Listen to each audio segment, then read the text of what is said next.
பன்னீர் fried rice பண்ணுறதுக்கு 200 gram பன்னீரை க்யூப்ஸாக cut பண்ணி அதில் காஷ்மீரி சில்லியும் உப்பும் போட்டு மிக்ஸ் பண்ணி 10 நிமிஷம் அப்படியே வச்சுருங்க.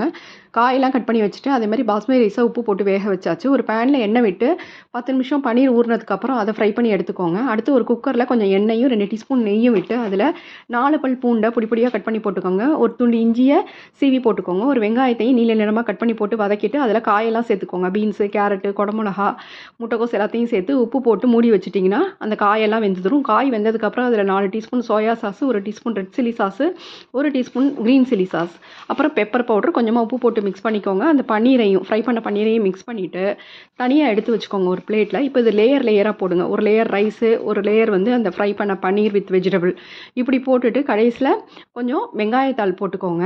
இந்த மாதிரி லேயராக போடும்போது அந்த ரைஸ் உடையாமல் நல்லா வரும். கடைசியில் கொஞ்சம் பெப்பர் பவுடரும் நெய்யும் சேர்த்து மிக்ஸ் பண்ணிக்கோங்க. டேஸ்டியான பன்னீர் ஃப்ரைட் ரைஸ் ரெடி. நீங்களும் ட்ரை பண்ணி பாருங்கள்.